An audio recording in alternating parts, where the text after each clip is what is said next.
Vous avez enfin un peu d'argent qui reste à la fin du mois, pas beaucoup, mais quelque chose. Et maintenant, une question commence à tourner dans votre tête. Est-ce que je rembourse mes dettes ou est-ce que je commence à investir? Les deux semblent urgents, les deux semblent justes, mais vous ne pouvez pas faire les deux en même temps. Et c'est là que la plupart des gens se trompent. Parce qu'ils choisissent en fonction de ce qu'ils ressentent, pas de ce qui a du sens. Ils écoutent des conseils rapides sur Internet, des phrases motivantes, des gourous qui promettent que l'investissement va tout changer. Mais la vérité, c'est que prendre la mauvaise décision à ce moment-là peut vous coûter des années de progrès. Ce n'est pas une question d'opinion. C'est une question de mathématiques, de logique et de comportement. Et si vous ne comprenez pas ça maintenant, vous allez continuer à courir en cercle en pensant que vous avancez, alors qu'en réalité, vous creusez un trou encore et plus profond. La première chose que vous devez comprendre, c'est que l'argent n'est pas neutre. Il ne reste pas immobile. Chaque euro que vous avez travaille, soit pour vous, soit contre vous. Quand vous avez une dette, cet argent travaille contre vous.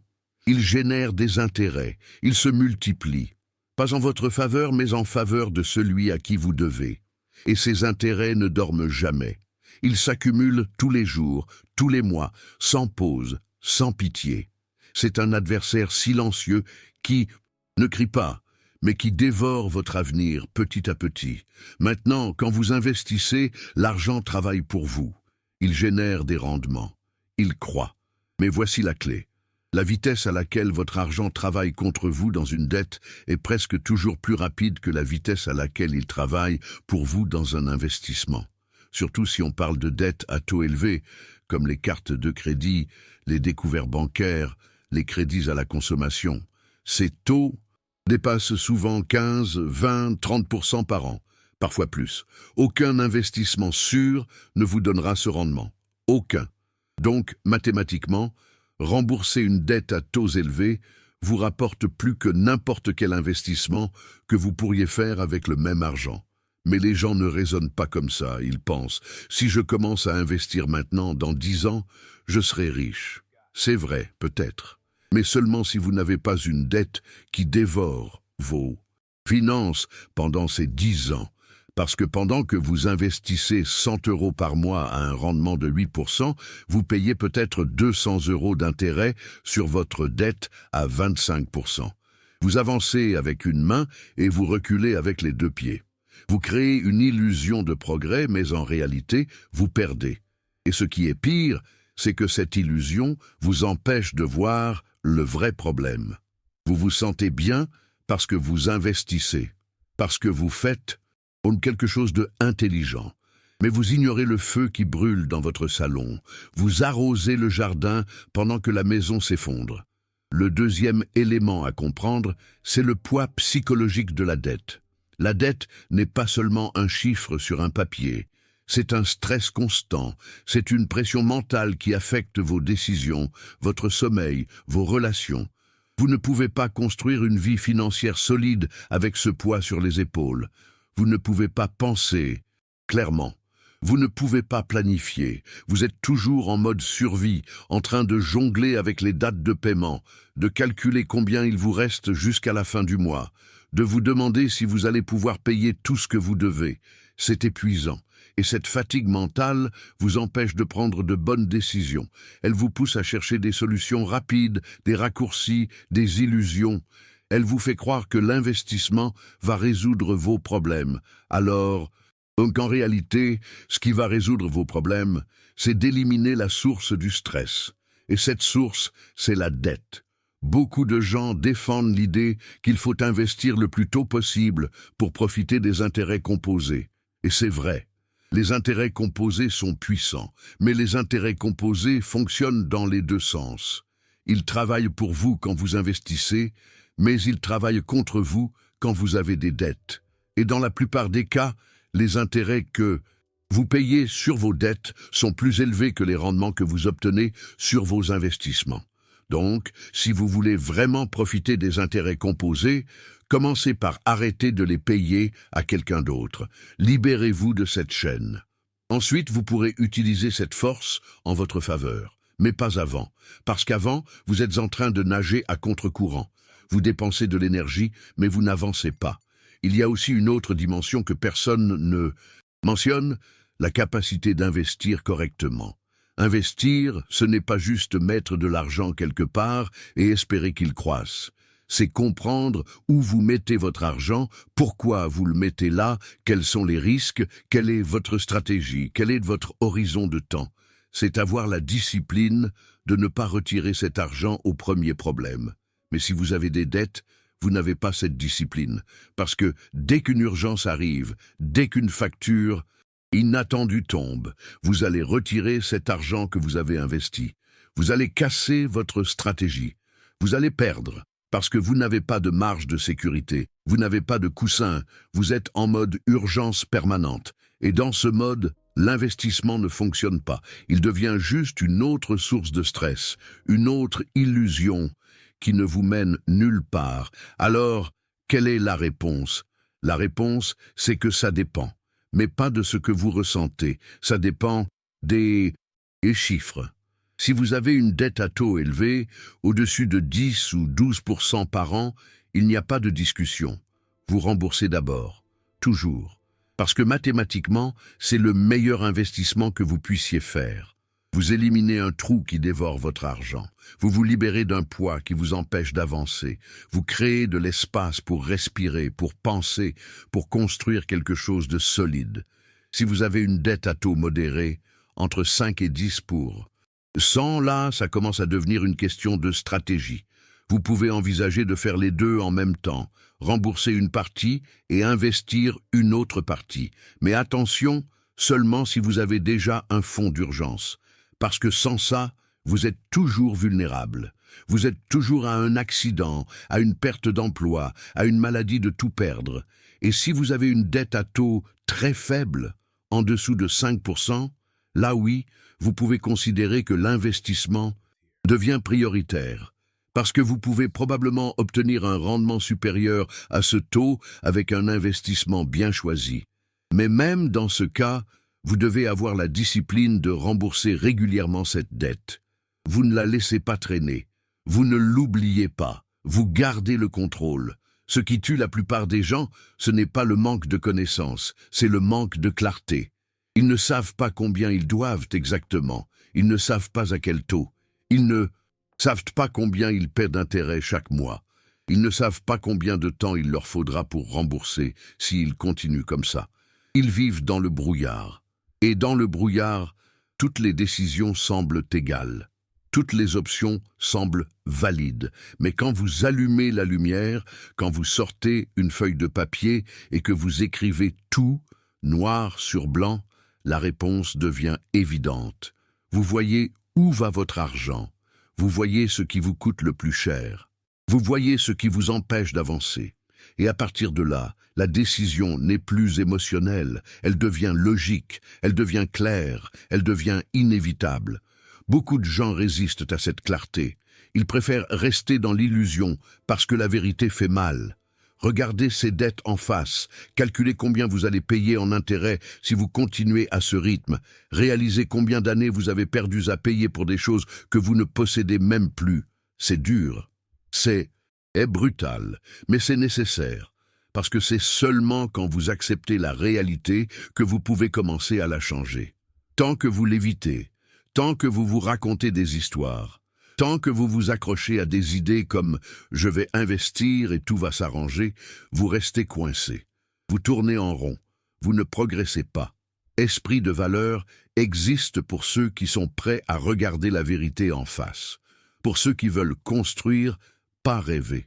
Il y a aussi une erreur, commune que beaucoup font. Ils pensent que rembourser une dette, c'est perdre du temps. Ils voient ça comme quelque chose de négatif, comme un retour en arrière. Mais c'est exactement le contraire. Rembourser une dette, c'est investir dans votre liberté. C'est investir dans votre tranquillité d'esprit. C'est investir dans votre capacité à prendre de bonnes décisions dans le futur. Chaque euro que vous mettez pour rembourser une dette, c'est un euro qui ne travaillera plus contre vous. C'est un euro qui arrête de générer des intérêts négatifs. C'est un euro qui vous rapproche de la ligne zéro. Et quand vous atteignez cette ligne zéro, quand vous êtes libéré de vos dettes, là, tout change. Vous respirez différemment. Vous pensez différemment. Vous avez enfin la capacité de construire. Vous n'êtes plus en train de réparer. Vous êtes en train de créer. Et c'est là que l'investissement prend tout son sens. Parce que vous investissez à partir d'une base solide, pas à partir d'un terrain instable. L'autre dimension que peu de gens comprennent, c'est le coût d'opportunité. Quand vous avez une dette, chaque euro que vous investissez ailleurs est un euro que vous ne mettez pas pour rembourser cette dette. Et cet euro continue à générer des intérêts contre vous. Donc même si votre investissement rapporte quelque chose, vous perdez la différence entre ce rendement et les intérêts que vous continuez à payer. C'est un trou invisible. C'est une perte silencieuse. Vous ne la voyez pas, parce qu'elle n'apparaît pas sur votre relevé bancaire comme une dépense. Mais elle est là, elle s'accumule, et à la fin, quand vous faites le calcul, vous réalisez que vous auriez gagné plus en remboursant d'abord. Mais à ce moment-là, c'est trop tard. Vous avez déjà perdu des années. Un autre piège mental, c'est l'idée que l'investissement va compenser la dette. Si je gagne 10% avec mon investissement, je peux me permettre de payer 8% d'intérêt sur ma dette. C'est une logique séduisante, mais elle ignore un élément crucial, le risque. Votre investissement peut rapporter 10%, mais il peut aussi rapporter 0, ou perdre, ou rapporter 5, ou fluctuer. Il n'y a pas de garantie. Par contre, votre dette, elle, est garantie. Les intérêts que vous payez sont fixes. Ils ne disparaissent pas, ils ne fluctuent pas. Ils sont là, tous les mois, implacables. Donc, quand vous comparez investissement et remboursement de dette, vous ne comparez pas des choses égales. Vous comparez quelque chose d'incertain avec quelque chose de certain. Et dans la plupart des cas, le certain gagne. Parce qu'éliminer une perte certaine vaut plus qu'espérer un gain incertain. Il y a aussi la question du comportement. Rembourser une dette crée une discipline. Ça vous force à être rigoureux, à suivre un plan, à respecter des échéances. Ça vous apprend à dire non, à contrôler vos impulsions, à prioriser.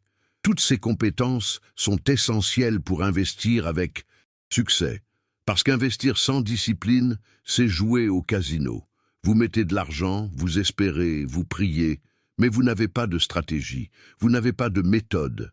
Vous n'avez pas de contrôle. Par contre, si vous avez déjà vécu le processus de remboursement d'une dette, vous avez développé cette discipline. Vous savez ce que ça signifie de suivre un plan à long terme. Vous savez ce que ça signifie de rester concentré même quand c'est dur. Et cette expérience vous rend meilleur en investissement. Elle vous donne une base solide. Elle vous prépare. Donc, même d'un point de vue comportemental, rembourser d'abord a du sens. Maintenant, parlons de ce qui se passe quand vous faites le mauvais choix. Imaginons que vous décidez d'investir alors que vous avez encore une dette importante à taux élevé. Au début, ça va. Vous vous sentez bien. Vous voyez votre compte d'investissement croître. Vous lisez des articles, vous suivez des graphiques, vous vous sentez intelligent. Mais ensuite, un imprévu arrive. Une voiture qui tombe en panne, une facture médicale, une dépense que vous n'aviez pas prévue. Vous n'avez pas de fonds d'urgence parce que vous avez tout mis dans l'investissement. Alors, qu'est-ce que vous faites? Vous utilisez votre carte de crédit. Vous augmentez votre dette. Et maintenant, vous êtes dans une situation pire qu'avant. Vous avez un investissement qui peut-être rapporte, mais vous avez aussi une dette qui croît encore plus vite. Vous êtes coincé. Vous ne pouvez pas retirer votre investissement parce que vous perdriez de l'argent, ou parce que ce n'est pas le bon moment, ou parce que vous vous êtes convaincu que vous devez rester investi à long terme. Mais vous ne pouvez pas non plus continuer à accumuler de la dette. Vous êtes paralysé, et cette paralysie vous coûte cher, très cher. L'autre scénario, c'est quand les gens investissent dans des choses risquées parce qu'ils veulent des rendements élevés pour compenser leurs dettes. Ils se disent « J'ai besoin de gagner 20% par an pour que ça vaille la peine ». Alors, ils mettent leur argent dans des actifs volatiles, dans des promesses douteuses, dans des opportunités trop belles pour être vraies. Et ils perdent. Pas toujours immédiatement. Parfois, ça prend du temps. Mais au final, ils perdent. Parce qu'ils ont pris des risques qu'ils ne pouvaient pas se permettre. Parce qu'ils ont agi par désespoir, pas par stratégie. Parce qu'ils ont essayé de courir avant de savoir marcher. Et quand ils perdent, ils se retrouvent dans une situation encore pire, une dette toujours présente et un investissement qui a disparu. Double échec. Ce que vous devez comprendre, c'est que la finance personnelle n'est pas un jeu de vitesse. C'est un jeu de solidité. Ce n'est pas celui qui court le plus vite qui gagne. C'est celui qui construit les fondations les plus solides. Et ces fondations, elles commencent par l'absence de dette à taux élevés. Elles commencent par un fonds d'urgence. Elles commencent par un budget clair. Elles commencent par la capacité de vivre en dessous de ses moyens. Sans ça, tout le reste est fragile. Vous pouvez investir, vous pouvez gagner de l'argent, vous pouvez même accumuler un peu de richesse. Mais à la première crise, à la première difficulté, tout s'effondre. Parce que vous n'avez pas de base. Vous avez construit sur du sable. Rembourser vos dettes avant d'investir, ce n'est pas être conservateur. Ce n'est pas manquer d'ambition. C'est être intelligent. C'est comprendre l'ordre des choses. C'est respecter la logique mathématique et comportementale qui sous-tend la construction de richesses. Les gens riches ne sont pas riches parce qu'ils ont couru plus vite. Ils sont riches parce qu'ils ont construit mieux. Ils ont éliminé les trous dans leur bateau avant de commencer à ramer. Ils ont créé une base qui leur permet de résister aux tempêtes, de saisir les opportunités, de penser à long terme. Et cette base, elle commence par la liberté. La liberté de ne pas devoir de l'argent à quelqu'un d'autre. La liberté de ne pas payer des intérêts qui vous volent votre avenir. La liberté de respirer, de réfléchir, de décider sans pression. Alors, que faire concrètement? Première étape, faites la liste de toutes vos dettes. Toutes. Le montant, le taux d'intérêt, la mensualité minimum. Écrivez tout. Deuxième étape, classez-les par taux d'intérêt, du plus élevé au plus bas. Troisième étape, concentrez tout. L'argent que vous pouvez libérer sur la dette avec le taux le plus élevé. Payez le minimum sur toutes les autres, mais sur celle-là, vous mettez tout ce que vous pouvez. Quatrième étape, quand cette dette est remboursée, vous passez à la suivante. Et ainsi de suite. C'est la méthode avalanche, c'est la plus efficace mathématiquement. C'est celle qui vous fait économiser le plus d'intérêt. C'est celle qui vous libère le plus vite. Il y a aussi la méthode boule de neige, où vous remboursez d'abord la plus petite dette pour avoir des victoires rapides et rester motivé. Elle est moins efficace financièrement, mais plus efficace psychologiquement pour certaines personnes. Choisissez celle qui correspond à votre profil.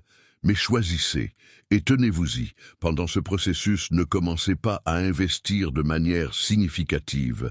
Vous pouvez mettre un petit montant symbolique si ça vous aide à rester motivé, si ça vous donne l'impression de progresser sur plusieurs fronts. Mais l'essentiel de votre effort doit aller vers le remboursement. Parce que c'est là que vous gagnez le plus. C'est là que vous créez le plus de valeur. C'est là que vous construisez votre liberté. Et une fois que vous êtes libéré de vos dettes à taux élevés, là, vous pouvez vraiment commencer à investir. Vous aurez plus d'argent disponible chaque mois parce que vous ne payerez plus d'intérêts. Vous aurez plus de clarté mentale parce que vous ne serez plus sous pression. Vous aurez plus de discipline parce que vous aurez déjà vécu un processus long et difficile. Vous aurez plus de confiance parce que vous aurez prouvé à vous-même que vous êtes capable de tenir un plan. Et tout ça, ce sont les ingrédients nécessaires pour investir avec succès. La vraie question n'est pas « est-ce que je rembourse ou est-ce que j'investis ?» La vraie question c'est « est-ce que je veux construire quelque chose de solide ou est-ce que je veux juste avoir l'impression d'avancer ?» Parce que rembourser, c'est solide. C'est concret, c'est réel, c'est une victoire que personne ne peut vous enlever. Investir avec des dettes, c'est une illusion. C'est une façade, c'est une histoire que vous vous racontez pour éviter de faire face à la vérité. Et cette histoire vous coûte cher, elle vous coûte des années, elle vous coûte de l'argent, elle vous coûte votre tranquillité d'esprit, elle vous coûte votre avenir. Arrêtez de chercher des raccourcis, arrêtez de croire que vous pouvez sauter des Étape. Arrêtez d'écouter des gens qui vous disent que vous devez investir maintenant ou vous allez rater votre chance. Votre chance ne se trouve pas dans un investissement fait au mauvais moment. Votre chance se trouve dans la discipline de faire les choses dans le bon ordre, dans la capacité de dire non aux illusions, dans le courage de regarder vos dettes en face et de décider que ça suffit, que vous ne voulez plus vivre comme ça, que vous ne voulez plus payer pour le passé, que vous voulez construire un avenir. Et cet avenir commence par une seule décision: rembourser d'abord, toujours, sans exception, sans négociation, sans excuse. La liberté financière ne commence pas avec le premier investissement. Elle commence avec le dernier paiement de dette.